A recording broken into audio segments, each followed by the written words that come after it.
जुड़वा ननद। नमिता और शमिता जुड़वा बहनें थी और समर उनका इकलौता भाई था। सभी अब बस उसकी शादी का इंतजार कर रहे थे।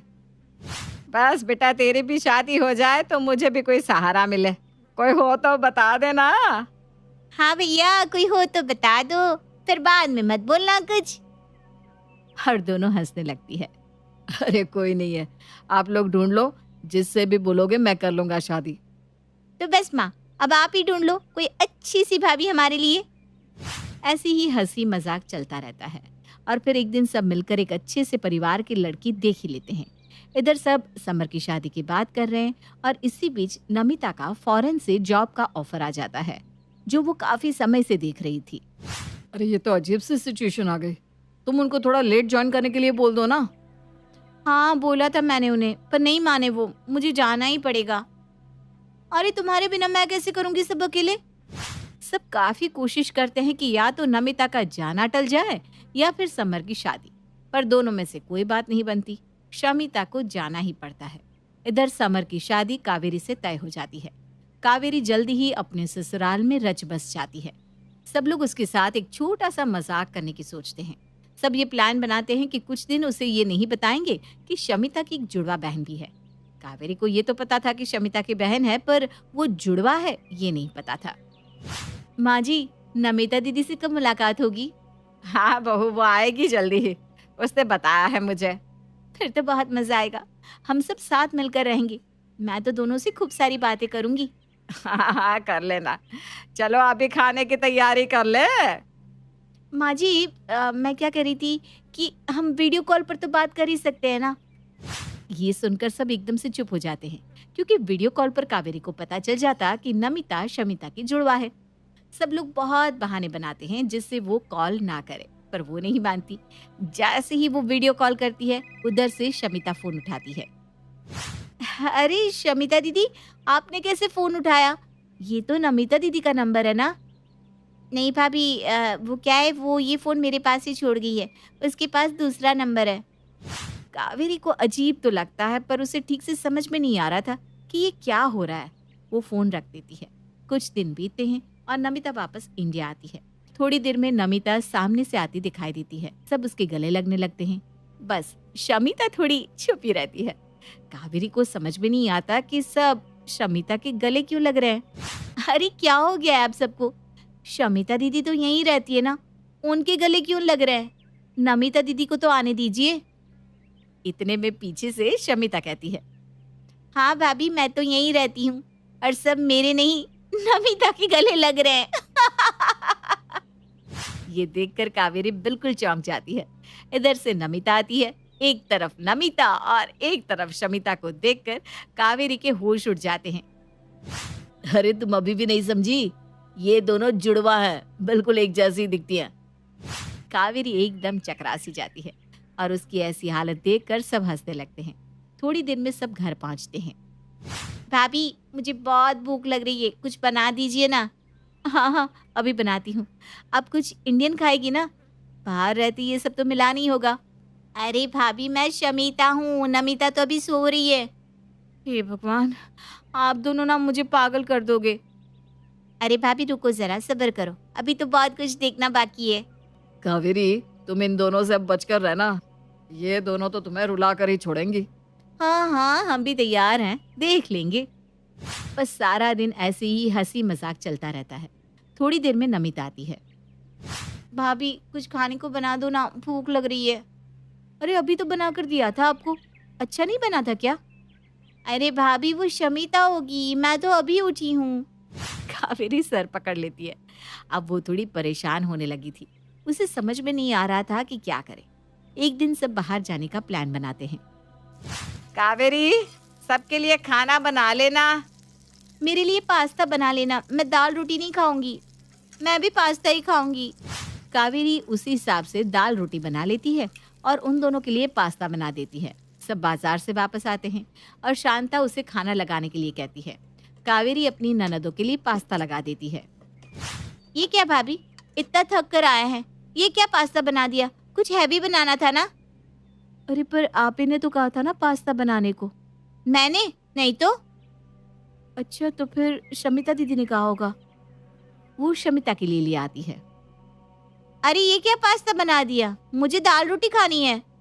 कावेरी सोचने लगती है कि दोनों ने ही तो उसे पास्ता बनाने के लिए कहा था, अब दोनों दाल रोटी के लिए बोल रही है। पर शांता को ये बात पता नहीं होती। वो कावेरी पर गुस्सा करने लगती है। ये क्या तरीका हुआ कावेरी? कुछ दिनों के लिए तो आई है नमिता, वहां भी वही खाती है, तुमने यहाँ भी उसके लिए यही बना दिया? थोड़ा तो सोचा होता। माँ जी मैं सच बोल रही हूँ, दोनों ने कहा था कि पास्ता खाना है।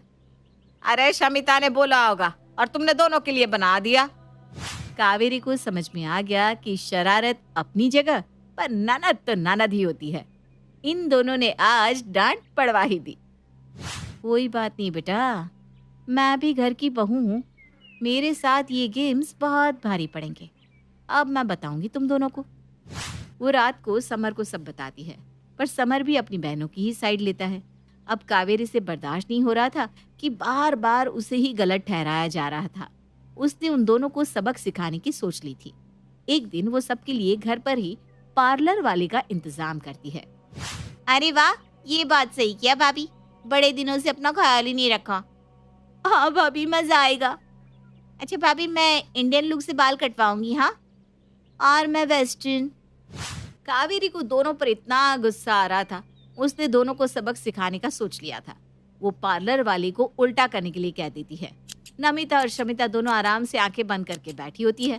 जब थोड़ी देर बाद हेयर कट हो जाता है और दोनों अपने आप को शीशे में देखती है तो दोनों की चीखें निकल जाती है। अरे ये क्या कर दिया, ये कैसे बाल काट दिए? मैंने ये तो नहीं कहा था, मेरे बाल कितने छोटे कर दिए। अरे नमिता दीदी, आप ही ने तो वेस्टर्न लुक के लिए कहा था, वही कहा ना मैंने इन्हें। अरे भाभी, मैं शमिता हूँ, नमिता नहीं। उधर नमिता भी रो रही थी। ये कैसा कलर लगा दिया आपने मेरे बालों में, मुझे पर्पल चाहिए था। ये तो मेहंदी कलर सा लग रहा है। कावेरी को पता था कि उल्टा हो गया है और उसी ने तो जानबूझकर पार्लर वाली को ऐसा करने के लिए कहा था, पर वो तो मासूम बनकर नाटक करती रहती है। अरे दीदी, मैंने कोई जानबूझकर तो नहीं किया, अब आप दोनों बिल्कुल ही एक जैसे लगती हो। वो पार्लर वाली भी तो कंफ्यूज हो गई होगी, बालों का क्या है, वो तो लंबे हो जाएंगे कुछ दिनों में। अंदर ही अंदर कावेरी को बहुत मजा आ रहा था कि उसने अपना बदला ले लिया। वो मन ही मन सोचती है, एक बार का बदला तो ले लिया, पर मन अभी भी शांत नहीं है। इन दोनों को अभी और मजा चखाना है। उस दिन के बाद से दोनों थोड़ी शांत हो जाती है। ये भाभी ने जानबूझकर किया था, ये सच में ऐसा हो गया उनसे? क्या पता, उनकी वही जाने। चलो छोड़ो, अब इतना क्या सोचना, बढ़ जाएंगे बाल कुछ दिनों में और रंग भी निकल जाएगा। दोनों अपने अपने कामों में लग जाती है। कावेरी, दोनों के लिए कुछ खाने के लिए बना दो, बहुत देर से काम में लगी है। नमिता के लिए थोड़ा नमकीन बनाना और शमिता के लिए मीठा। कावेरी मन ही मन सोचती है। अब बस एक और मौका है इन दोनों को मजा चखाने का। वो दोनों को बहाने से अलग अलग कमरों में ले जाती है और नमिता को मीठा वाला खाना देती है। ओ ये कैसा है, मैं तो नमकीन खाती हूँ, माँ ने बताया नहीं। ओह, शायद मेरे दिमाग से निकल गया। कोई बात नहीं, पर अब नमकीन बना कर लाओ ना। नहीं दीदी, आपको यही खाना पड़ेगा, क्योंकि बाकी सारा खाना तो खत्म हो चुका है और कुछ भी नहीं है घर में। वो इतनी भूख लगी थी, सारा मुंह का स्वाद खराब हो गया। उधर शमिता के साथ भी कावेरी यही करती है। अरे तुम्हें समझ में नहीं आता क्या कि किसको क्या देना है, उल्टे सीधे काम करती हो। अरे माँ जी, ये दोनों बिल्कुल ही एक जैसे दिखती हैं। मैं तो इतना कंफ्यूज हो जाती हूँ कि पूछो मत। समझ में नहीं आता कि नमिता कौन है, शमिता कौन है। उस दिन से नमिता और शमिता भी ऐसी शरारतें बंद कर देती हैं, जिससे कावेरी को डांट पड़े। कावेरी अंदर ही अंदर खुश हो रही होती है कि किस तरह उसने अपनी जुड़वा ननदों को मजा चखाया। दहेज। अरे सारा दिन किताब में पड़ी रहती है, देख तो सही दुनिया कहाँ से कहाँ जा रही है। हाँ हाँ देख रही हूँ माँ, और एक दिन आएगा कि तेरी बेटी भी आसमान छुएगी, देखना तू। देखा, मेरी बेटी कितनी अच्छी बातें करती है। तभी पड़ोसन आ जाती है। ये ले लता, तेरे मुंह से बात निकली और सच भी हो गई। तेरे लिए रिश्ता लेकर आई हूँ। अरे देख तो लड़का कितना सुंदर है, अमेरिका में रहता है। लता यूं पसंद आ गई इन लोगों को। अरे वाह, क्या लड़का है, बिल्कुल राजकुमार। लेकिन अभी कहाँ लता की शादी होगी? अभी तो वो पढ़ रही है ना। अरे पता है, उन लोगों को इसकी पढ़ाई से भी कोई परेशानी नहीं है। कह रहे थे लड़का तो बाहर ही रहता है, ससुराल में बेटी बनाकर रखेंगे, फिर आप लोगों की इकलौती बेटी है, सोच लीजिए। माँ बाप भी पड़ोसन की बात में आ जाते हैं और फिर लड़के वाले आ रहे हैं, बोल रहे थे कुछ बात करनी है। अरे शादी को 2 दिन रह गए हैं, क्या बात करनी है? सारी बात तो हो गई थी। लता की माँ, मुझे कुछ ठीक नहीं लग रहा।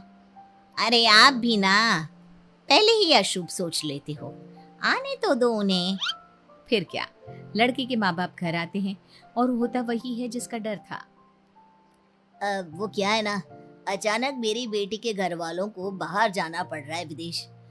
अब उसे सेटल करने में इतने पैसे लग गए कि शादी के लिए अब एक पैसा नहीं है, तो क्यों ना शादी सिंपल ही कर लेते हैं। अरे कैसी बात कर रहे हैं, शादी सिंपल कैसे करें? हमारी तो सारे मेहमानों को न्योता जा चुका है, आपके भी तो रिश्तेदार होंगे। हमने तो किसी को नहीं बताया। आपके दामाद को सेट आप लोग क्यों कर रहे हैं? वो सेट नहीं है क्या? आपने शादी कर दी बेटी की, और क्या कर सकते हैं? अरे कैसी सोच है आप लोगों की? बेटे की शादी कर दी तो क्या गंगा नहा लिया? उसके बाद कोई जिम्मेदारी नहीं। अगर आप लोगों की ये सोच है तो हम नहीं करेंगे आपके घर शादी हमारे बेटे की। पता चला कल को बेटी को कोई मुश्किल ही आए तो आप लोग तो अभी से हाथ झाड़ रहे हैं। अरे नहीं नहीं, कैसी बात कर रहे हैं, लेकिन शादी सिंपल भी नहीं कर सकते। अरे क्यों नहीं कर सकते? हमने जब किसी को नहीं बुलाया तो आप लोग क्यों? और वैसे भी खाना खा पी कर सब चले जाते हैं, रह क्या जाता है? सिर्फ शादी का कर्जा। नहीं नहीं, ऐसी बात नहीं है। लता की शादी के लिए तो हम बचपन से ही तैयारी कर रहे हैं। लड़की के पिता खड़े हो जाते हैं और देखिए, अब पैसे खर्च करने का शौक ही है तो कहीं और देख लीजिए लड़का। अरे ऐसे कैसे बोल रहे हैं, 2 दिन तो बचे हैं, हमारा तो कार्ड बुकिंग सब हो गया, बड़ी बदनामी हो जाएगी। अरे कैसी बात कर रही हो भाग्यवान? कल को तुम्हारी लड़की परेशान रही तो क्या करोगी? आप चुप रहिए, हमें मंजूर है, हम मंदिर में शादी कर लेंगे, किसी को नहीं बुलाएंगे। चलिए, कम से कम कोई तो समझदार है इस घर में। और हाँ, ये लीजिए। लड़की की माँ लड़की की माँ को एक कागज पकड़ाती है। ये क्या है? अकाउंट डिटेल्स हैं, जो पैसे हम लोगों ने शादी से बचाए हैं आप लोगों को वो इसी में डाल देने हैं, तो क्या है ना, बच्ची के भविष्य के लिए काम आएंगे ना। दोनों वहां से चले जाते हैं। पिता को गुस्सा आता है। मैं किसी भी हालत में इस घर में अपनी बेटी की शादी नहीं करूंगा। एक नंबर के लालची लोग हैं। कैसी बात कर रहे हैं, सबको पता चल गया है कि लता की शादी है परसों, और आप आज ये बोल रहे हैं। तभी वो पड़ोसन आती है जिसने शादी तय कराई थी। वो क्या है ना बहन जी, कोई काम हो तो बता देना, लड़की की शादी है तो मदद तो करनी होगी ना। हाँ बिल्कुल, इन्हें सारे रिश्तेदारों के नाम और नंबर की लिस्ट दे दो। बोलो फोन करके बोल दे कि शादी में आने की जरूरत नहीं है, हम मंदिर में शादी कर रहे हैं। ये बोलकर गुस्से से पिता अंदर चले जाते हैं। क्या हो गया माँ, पापा परेशान से क्यों हैं? वो क्या है ना बेटा, तेरे होने वाले सास ससुर आए थे, कह रहे थे लड़की की शादी में क्या ज़रूरत है इतना खर्चा करने की, मंदिर में सिंपल सी शादी कर लेते हैं। वाह माँ, कितनी अच्छी सोच है। अच्छा ही तो है। वैसे भी माँ, मेरे जाने के बाद आप लोगों के पास भी तो पैसे होने चाहिए। सब तो मेरी पढ़ाई और शादी में लगा रहे हैं। बहुत अच्छे लोग हैं माँ मेरे ससुराल वाले। और नहीं तो क्या, रिश्ता किसने चुना है। सभी चले जाते हैं। चलो अच्छा हुआ लता को कुछ पता नहीं चला और उसके मन में उसके ससुराल वालों की इज्जत भी बढ़ गई। वैसे भी पैसे उसी के तो काम आएंगे। खैर, शादी का दिन भी आ जाता है और शादी वाले दिन वर को बुलाइए, पूजा करनी है। अरे पूजा करने के लिए दान तो दीजिए। वाह बहन जी, बड़ी तेज है आप। पंडित जी से दान लेंगी क्या? अरे नहीं नहीं, लड़की की माँ को बोलिए कि लड़के को मंडप में बिठाने से पहले लड़के के माँ बाप को एक एक हरे नोटों की गड्डी दे दे। हाँ। लेकिन ऐसा तो कोई प्रावधान नहीं है। जितना बोला जा रहा है करिए ना पंडित, नहीं तो बोले तो किसी और पंडित को ले आऊं। अरे अरे कैसी बात कर रही है? नहीं नहीं, अभी मैं कह देता हूँ। पास खड़ी लता की सहेली सब सुन रही थी। गड्डी? कैसी गड्डी? सारे पैसे तो इन लोगों के अकाउंट में डाल दिए हैं। और कैसी बात कर रहे हैं भाई साहब, कम से कम कैश तो कुछ चाहिए ना, पूजा पाठ में खर्चा तो होता ही है। ये लीजिए, ये पैसे मैं ले आई थी। लेकिन ये पैसे तो अरे कोई बात नहीं, आप दे दीजिए ना। लाइए लाइए, गड्डी मुझे दे दीजिए। वो क्या है ना, वर पूजा मेरी ही तो है। अरे चुप कर, शादी हो रही है, जरा जबान काम खोल, समझा? लड़की की माँ सारा पैसा लेकर बैठ जाती है। फिर लड़के के पिता पंडित की ओर इशारा करते हैं। वो क्या है ना, मेरी बेटी आ नहीं सकी, लेकिन उसका सोने का सेट और लड़के की माँ का सोने का सेट वो दे दीजिए। वो क्या है ना, ड्राइवर हाथ के हाथ लॉकर में रख देगा। ड्राइवर? कौन पापा? और लॉकर? ये तो मुझे नहीं बताया था। अरे तो फिर बोला, शराब पीकर सोता रहेगा तो पता कैसे चलेगा कि क्या करना है और क्या नहीं। लड़की का पिता माँ बाप को सोने का सेट भी दे देता है कि लड़के की माँ, अरे बहन जी, आपने जो सेट पहना है वो क्या हीरे का है? बहुत अच्छा लग रहा है। शुक्रिया, ये मेरी सास का है। यानी आगे तो आपकी बेटी का ही होगा। एक काम करिए ना, ये हार अभी मुझे दे दीजिए और आप ये सोने का रख लीजिए। लेकिन ये तो बहुत महंगा है। अरे वाह, कैसी हैं आप? बेटी की शादी कर रही है और सस्ता महंगा देख रही हैं? पास खड़ी लता की सहेली सब कुछ लाइव अंदर बैठी लता को दिखा रही थी। फोन से लता अपने होने वाले ससुराल वालों की सारी हरकतें देख रही थी कि तभी पंडित कहता है, कन्या को बुलाइए और हाँ, कन्या के मंडप में आने से पहले 1 लाख रुपया लड़के के हाथ में रखिए। अरे पंडित जी, कैसी बात कर रहे हैं? अब हमारे पास कोई पैसे नहीं बचे। ये तो अच्छा है कि हमारे रिश्तेदार नहीं आए, नहीं तो यहाँ बेइज्जती कराने में आपने कोई कसर नहीं छोड़ी। तभी लता आ जाती है। पास उसकी सहेली खड़ी होती है और उसके हाथ में फोन होता है। कोई भी यहाँ से नहीं हिलेगा, अभी थोड़ी ही देर में पुलिस भी आती होगी। तभी पुलिस आ जाती है और लड़की वालों को गिरफ्तार कर लेती है। ये लोग तो जाने माने ठग हैं। इनका काम ही है शादी करके लोगों को लूटना। ये लड़का 10 शादी पहले भी कर चुका है। और आप लोग कैसे माँ बाप हैं? लड़की को बिना सोचे समझे ऐसे लालची लोगों के हाथ में सौंप रहे थे। वो तो भला हो लड़की का जो सही समय पर उसने हमें फोन कर दिया। पुलिस उन लोगों को ले जाती है। माँ पापा, मैं बोझ नहीं बनूंगी। अब मैं आप लोगों के साथ नहीं रहूंगी। जो पैसे आप लोगों ने उनके अकाउंट में डाले थे वो भी मैंने आप लोगों के अकाउंट में वापस ट्रांसफर करवा दिए हैं, और ये रहे बाकी के गहने और रुपए। ये बोलकर लता वहां से चली जाती है।